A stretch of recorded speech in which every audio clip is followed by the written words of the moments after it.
很多朋友都问我，伦敦到底有什么好，让我去了10几次还想再来？绝对不是大本钟，不是白金汉宫，也不是任何一个你来伦敦一定会打卡的广场。真正让我一次次回来的是壁面的伦敦，废墟上长出的新生，大街后巷隐藏的烟火气，内行人才会去的宝藏市集。这期视频想带你一起逛逛我在伦敦最爱的散步路线。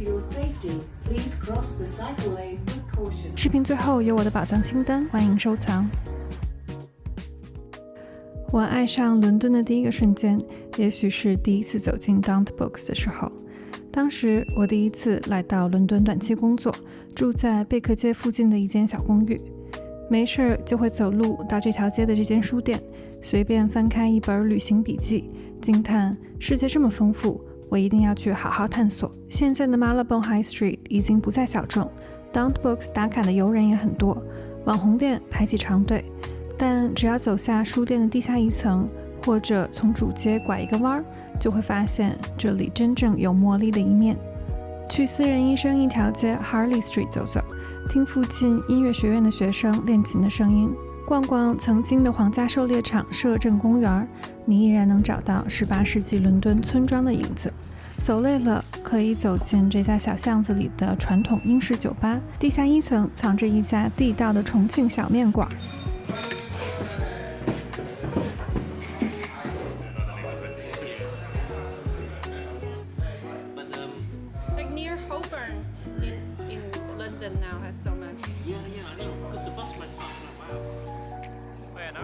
Marylebone 迷人的地方在于它允许全世界路过，但是只把魅力展示给愿意停留的人。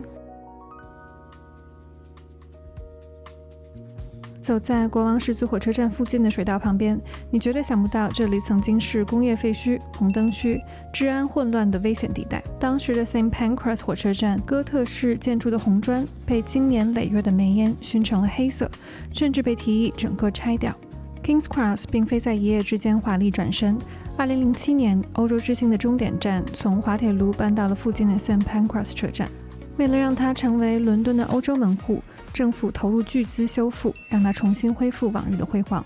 不得不说，这里的地产开发商很有远见，先让 Central St. Martin's 艺术学院入驻，给这个地区注入了新鲜前卫的血液，又吸引了顶尖的科技公司，拉高了周围的消费水平。后来修建 Cole Jobs Yard， 建筑师没有拆掉以前的卸煤仓库，而是把它们改造成设计感很强的商区，搭配城市景观公园，也会在这儿举行很多季节限定活动，让这个区不只是上班通勤的枢纽。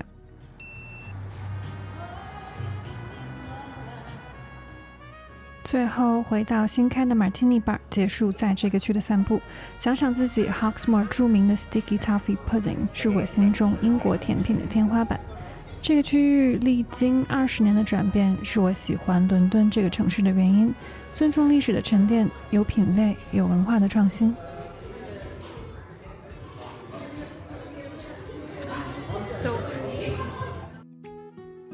说起诺丁山，大家可能立刻想到电影里的蓝色书店 Portobello Market 和彩色的房子，但这次我决定不当游客。我在这儿租了一间老房子里的 Airbnb， 高挑的天花板带着点旧木头的味道，还附带一只不请自来的漂亮猫咪。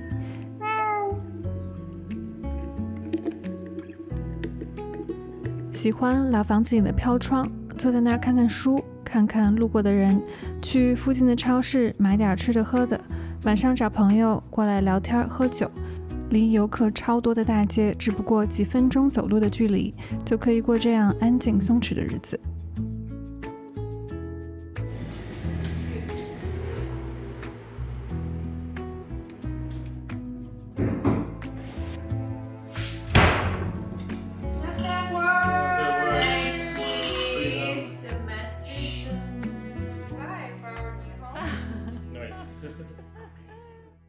周末的 Portobello 集市人满为患，但周五的 Portobello Green Market 才是中古爱好者的真正战场。避开主街上的纪念品摊位，直接扎到桥下的市场，皮衣、风衣、维多利亚时代的蕾丝睡袍应有尽有。朋友 Mick 是卖古着的商人，就住在这附近，它会从英国各地进高端品牌的古着卖到日本，但这儿也是它的进货点之一。跟他一边逛一边和各个摊主打招呼，感受到的是诺丁山最原始的波西米亚生命力。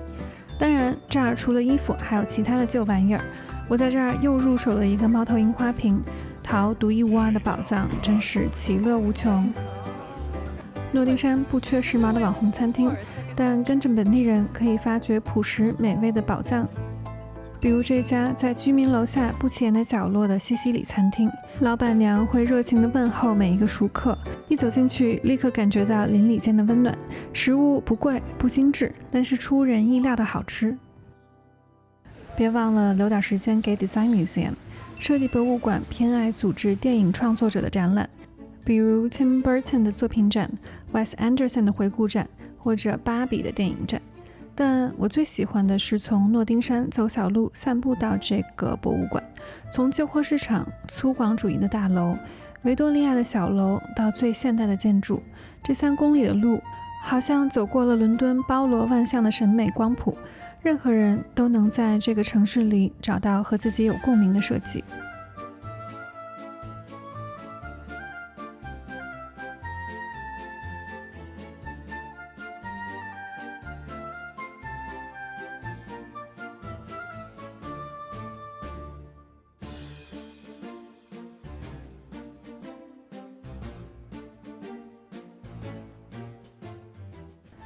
最后往北走到 Ladbroke Grove Hall， 这儿曾经是一家汽车工厂，现在是先锋画廊 Carpenters Workshop Gallery， 正在展出 Rick Owens 的家具。院子里还有法国设计师 Jean Prouvé 的经典临时房屋。跟学建筑的大学同学约在这儿见面，他带着才几个月大的小女儿，也毫无违和感。吃午饭的时候还遇见了 Rick Owens 的伴侣，同样是艺术家的 Michelle Lamy。伦敦的文化浓度真的是太高了。大家普遍认为西伦敦精致，东伦敦更酷。的确，创意工作者似乎都更爱住在东伦敦，比如我的朋友 Gina， 她是韩国女生，原来在巴黎做过服装设计师，但不满足于画图，想用双手做东西，现在是自己做首饰的手艺人。在 Hackney 散步，艺术氛围像墙上的涂鸦一样蔓延，每个破旧的厂房背后都是工作室，感觉这儿每天的创意满溢而出。有人担心 Hackney 的失身化会让它失去灵魂，比如象征着经典艺术的 V&A 博物馆在这儿开的新展馆会不会是一种规训？ V&A Storehouse 交出了漂亮的答案。和西边经典精致的场馆不同，这个新场馆非常现代和松弛，艺术品像宜家仓库一样开架陈列。有兴趣想买了解一下它的故事，走马观花也无所谓。最吸引我的是 David Bowie 中心，馆藏超过9万件他的私人物品，从舞台服装、手稿、乐器、乐谱都可以通过预约亲手触摸到传奇。我最喜欢沿着水道散步，看着河边各式各样的小船，和天鹅打个招呼。据说这些船家有些是为了逃避伦敦的高房租，有些是喜欢水上相对自由的波西米亚生活。他们像是繁华都市中心的隐士，用最慢的航速默默地对抗着这个城市的快节奏。最后走到 West Ham United 足球俱乐部，它后面有一个造型像末日乐园一样的扭曲装置。走近一看，它竟然是一个大滑梯。于是我们在今年的1月1日，以每小时24公里的速度穿过12个弯道，滑下世界最长的滑梯，丝滑地进入2026年。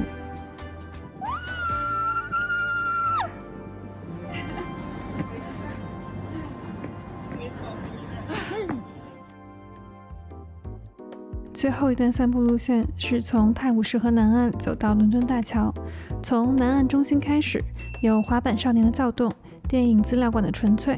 艺术中心的文艺，二手书摊的流动。这种混杂的生命力是伦敦最真实的能量。在晴朗但大风的冬日走过河边，特别感恩路边酒吧的存在，半杯热红酒下肚，觉得自己又有体力走上半天了。在南岸隔着河水看圣保罗的穹顶，因为有海鸥作为前景而更加梦幻，更加神圣。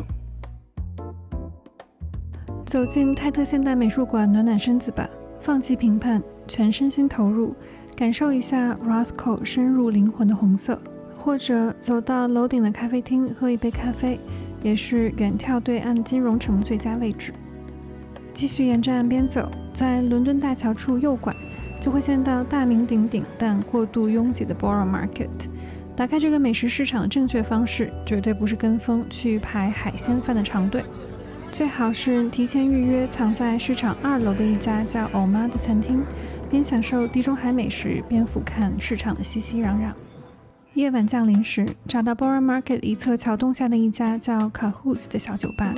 推开那扇不起眼的木门，准备好从2026年的伦敦直接穿越回1940年代的地下邮局兼防空洞。服务生穿着复古的制服，饮料会从气动管道中通过金属桶传送给客人。有着老灵魂的旅人要在旧时光中结束伦敦之旅啦。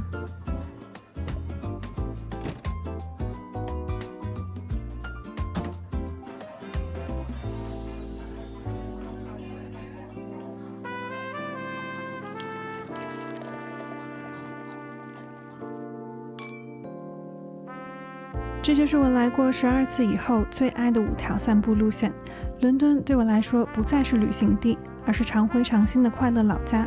视频中提到的地点和店都整理在这里，欢迎在评论区分享你喜欢的伦敦角落。下次再见喽！